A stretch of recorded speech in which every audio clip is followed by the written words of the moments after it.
today we'll be looking at motion with regard to different types of graphs. But to do that, we're just going to recap something with respect to gradient.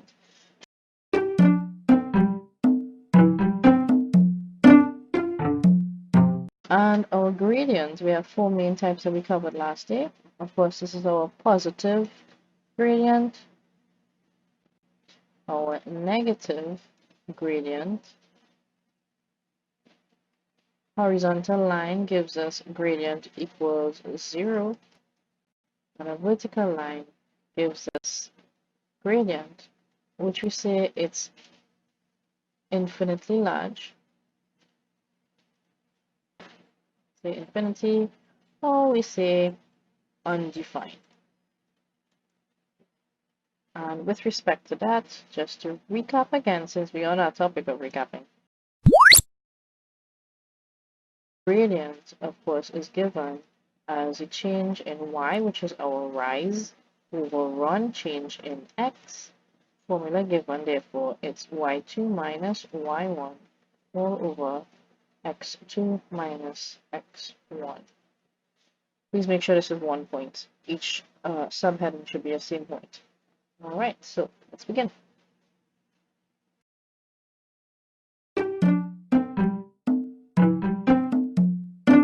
That's distance. Distance with direction is displacement. So the vector quantity for distance, we say is displacement. Speed is distance over time. The vector component of that, of course, or speed with a direction is velocity. Now, what is so important about this table, which we'll revisit soon, we're going to analyze each graph. If I divide my distance with time, I get speed. So going downwards on this table, if I divide by time any quantity, we're going to get the quantity just below it.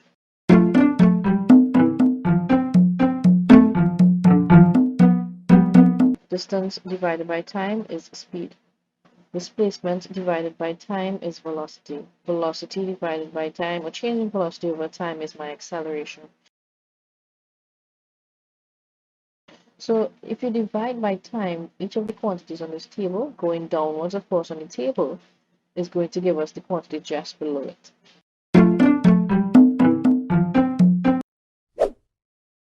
We'll start with our displacement time graph on our values. I'm just analyzing. Now, rise over run. Let's get down to it. Based on our diagram, rise is the change in our displacement, which is x, delta x. Run is change in time. I'm going to substitute that so you can see what that means. Delta x over change in time. Now, you might say, oh my goodness, what is that? But quite simply put, we just want to know what our units are. Why are we speaking about units? Because once we know our units, we should be able to decipher what quantity we are looking at. And x is a distance, so displacement in this case is measured in meters. So I'm going to put meters, right? No meter. Time is measured in seconds. In symbol form, therefore, it's meter per second, also written as m/s, or ms to the power of -1. What does this represent, therefore? This is, first of all, our unit, a unit for velocity. Right, in unit for velocity. So what does this conclude to us about our graph?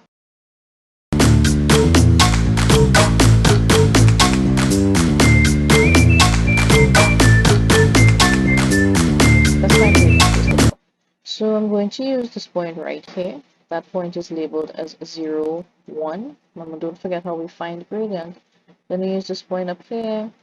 That point is 2, 5. Make sure you form a large right angle triangle between these two. I'm just going to do a dotted line so you can see it.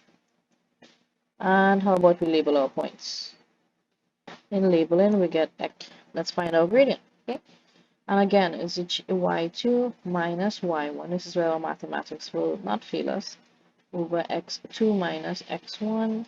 y2, it's 5 taken straight from the coordinates of the graph. Take minus, of course, 1 over 2 minus 1. We will get 0. You will get 4 over 2, 2. And what is a unit? Meters per second.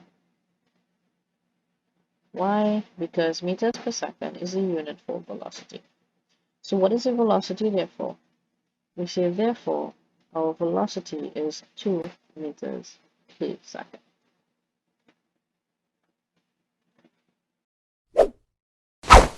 We're going to break it down into two sections. Part A in finding the gradient and part B in finding its area under that graph.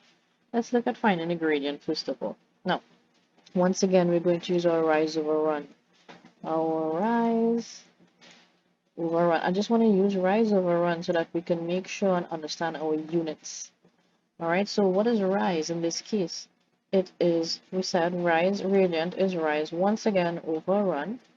Our rise is, of course, we said the change in what this vertical axis is, change in v. Our run is our change in time. How do you know that? Because it's changing from 0 to some value of time. Alright, from 0 again to some value of v vertically. So rise, therefore, is our change in velocity over run, change in time. Velocity measured in, well, it's measured in meters per second. Time is measured in seconds. What do we get from that? Now, this is not to be cancelled. Please note.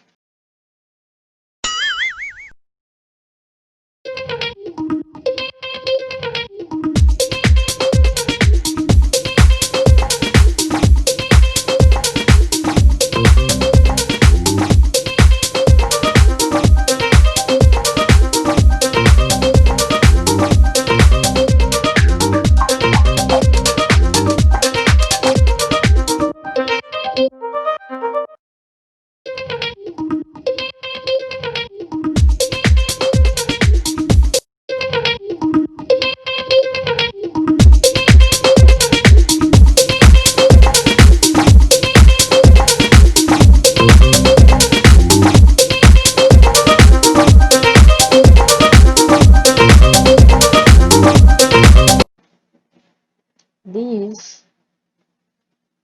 any one of these written, of course, are our unit for acceleration. What do we conclude from this?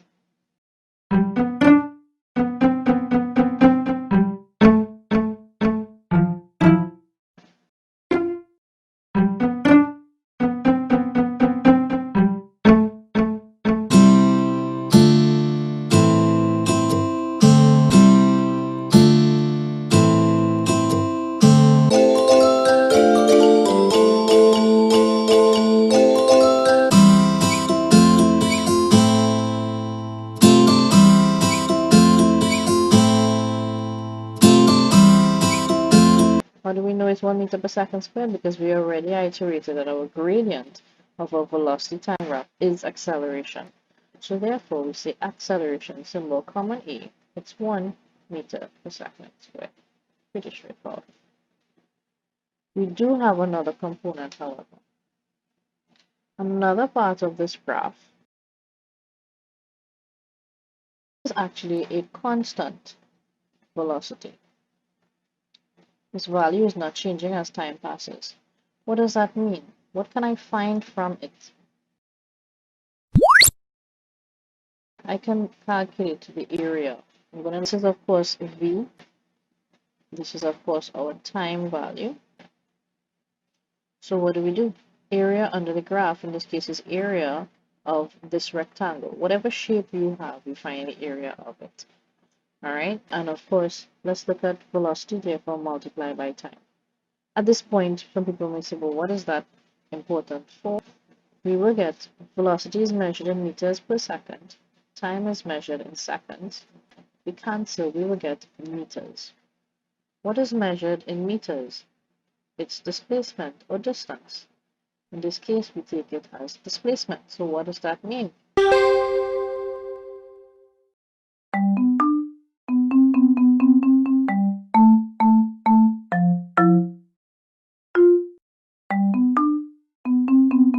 So we have accelerating, or it's the speed up. All right. What happens in the second instance is that the velocity is the same. So if the velocity is the same, which is 20 meters per second, how do we know it's the same? It's like the person is cruising, therefore the car is cruising for that little speed from 5 to 8 seconds. if the velocity is the same, and we already mentioned that acceleration is change in velocity over time or change in time, then if the velocity is the same, the acceleration is zero. No speeding up, no slowing down occurring with this horizontal line. And what happens in the third instance? Going downwards here. Going downwards here means the speed goes from 20 straight down to 0 in 2 seconds. Alright, in a matter of 2 seconds. So the object is slowing down. We say it is decelerating. Alright, so decelerating is to slow down, slowing down.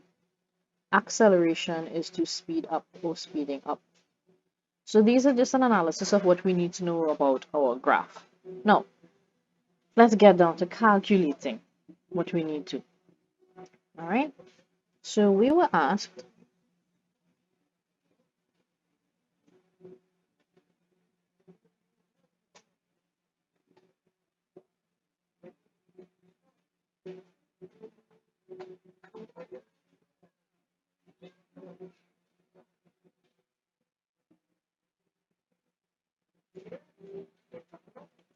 Alright, so we were asked for part A of that question to find the acceleration during the first 5 seconds. Well, that means we are dealing with this segment right here. But remember, acceleration is a gradient of a velocity time graph. So let's find gradient. What 2 points am I going to use? I'm going to use this point here and this point right here. I'm going to call this x1, y1 again, as I always do, 0, 0. And this is my x2, comma, y2. And that point is 5, 20. All right. Now, gradient, again, we said is rise over run. I'm going to say y2 minus y1 over x2 minus x1. So what do we get? 20 minus 0 over 5 minus 0, which would be 4 meters per second squared. This is our acceleration right here. All right, let's get down to the next part of it. Well, we were asked now to find the total distance covered. But that total distance covered is actually the area under or of a velocity time graph. Now, it's a velocity time graph that we do have. What is this shape? The entire shape is a trapezium. So this entire thing, I'm going to write here, it's a trapezium. So what we're going to actually find is the area of a trapezium. Let's see. Let's first label our sides, which of course is a half. Some of your parallel sides, we call those parallel sides A and B, by our perpendicular height. Let's label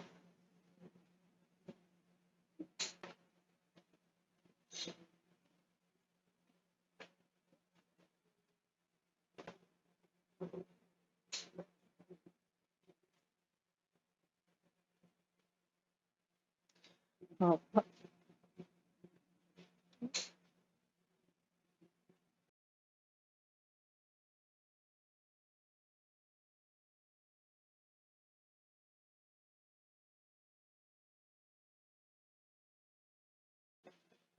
let's substitute.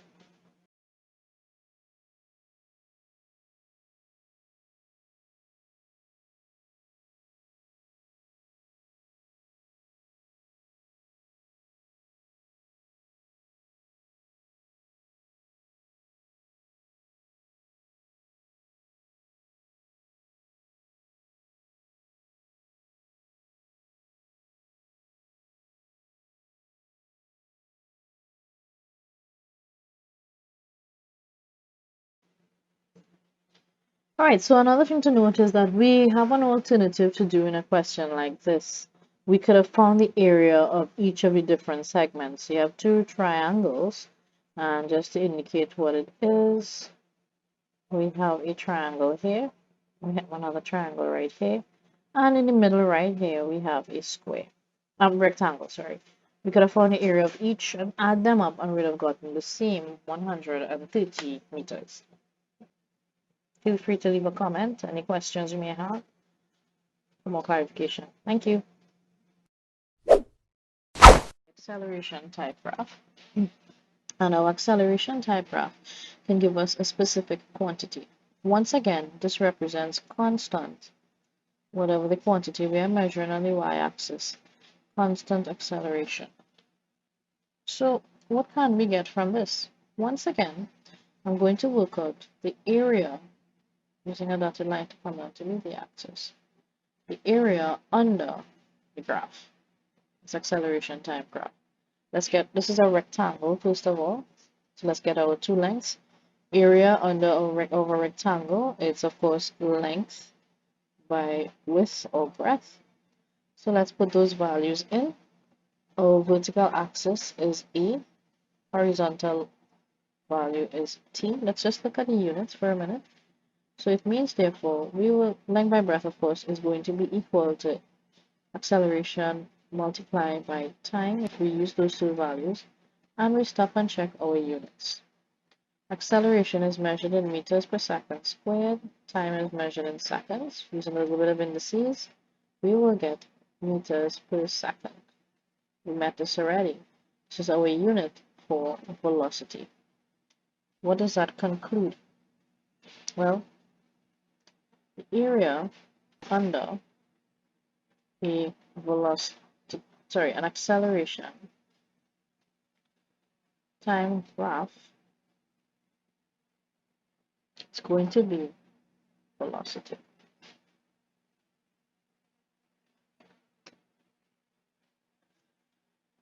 Let's go back to our table.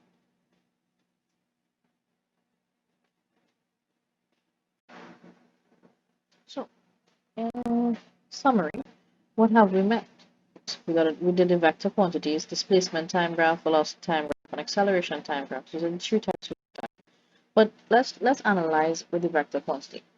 If I found a gradient for displacement time graph, I got velocity. Gradient of a velocity time graph is acceleration.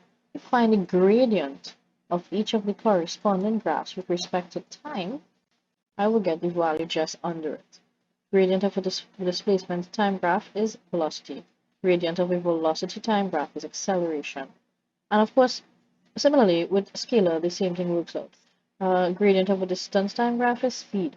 And we don't have a vector quantity that the scalar quantity that affiliates itself to acceleration. What about area? We've also found area. Now, under an acceleration time graph is velocity. The area under a velocity time graph is displacement, sorry.